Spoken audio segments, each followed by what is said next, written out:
Hello and welcome to the program. Last week, the United States Secretary of State, Mike Pompeo, reaffirmed its refusal to recognize the Kremlin's claims over illegally annexed Crimea. This statement comes after US President Trump was heavily criticized after his pro-Russia stance at the Helsinki summit. Now, how will Pompeo's statement influence the US politics and more widely the future of Ukraine in the US agenda? Joining us in our studio to expand on this topic is Andriy Nadzhos, an expert at the Ukrainian Council of Foreign Relations. Hello and thank you for joining us. Hello, thank you for inviting me.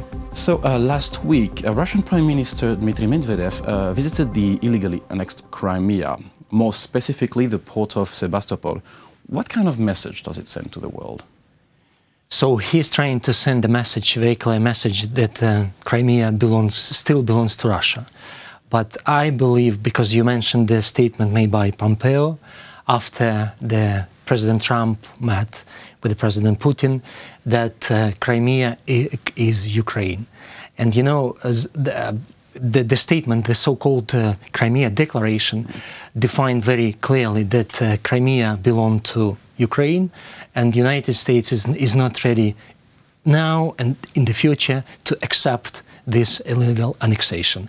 But Russia is playing its own game. So, the visit of the high-level politicians to temporarily occupied peninsula is a regular policy of Russia, but which does not accept by Ukraine. And Ukrainian Foreign Minister made a statement and condemned this policy, and still reminded to the world that Crimea is Ukraine.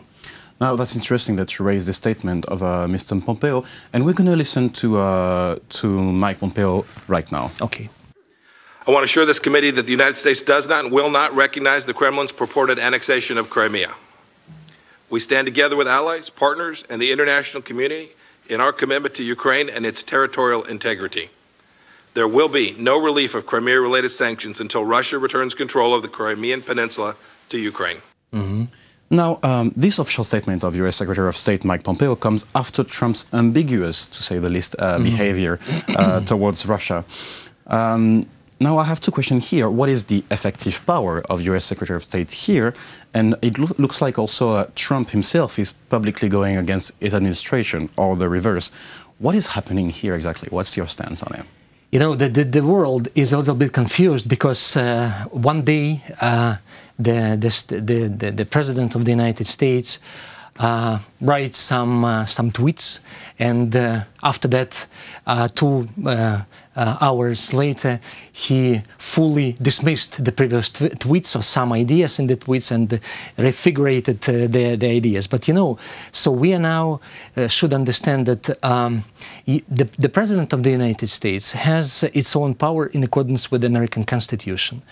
And we see it's the latest developments from the United States that Congress and Senate is playing more and more active role in foreign policy in order to rebalance, to make some balance and to explain the real policy of the United States.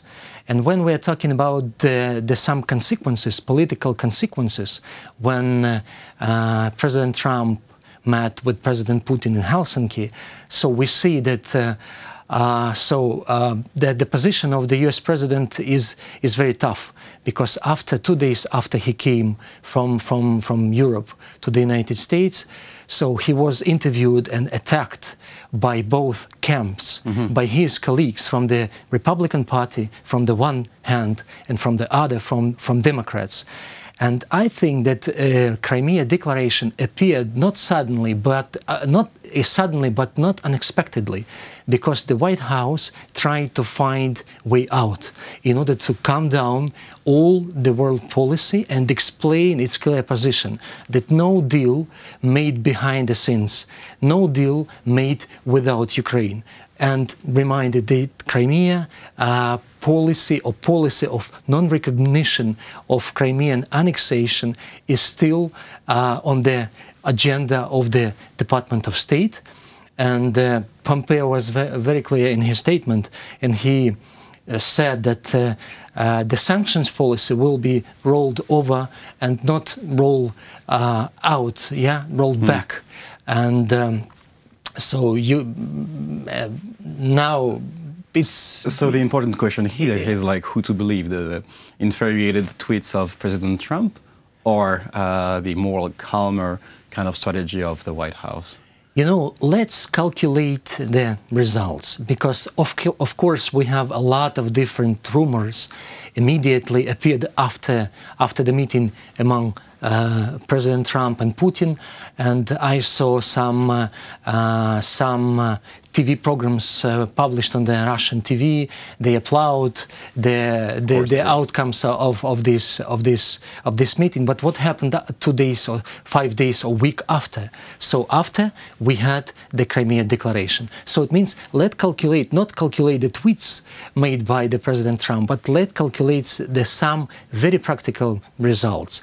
And by the way, additional to what I'm saying is that the Congress decided to allocate additional $250 million to help Ukraine, to assist Ukraine to defense and security sector. So that means that we have a very big political harvest in July, because we collected the big support from the EU when Ukraine and the EU summit was held in Brussels on July 8th.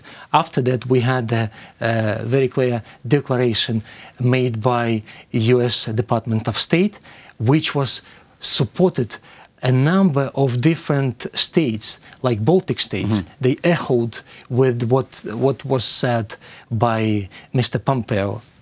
So to sum up, as an expert, you would be more optimistic on the situation that it could look now, because obviously there might be a second summit between Mr. Trump and Mr. Putin.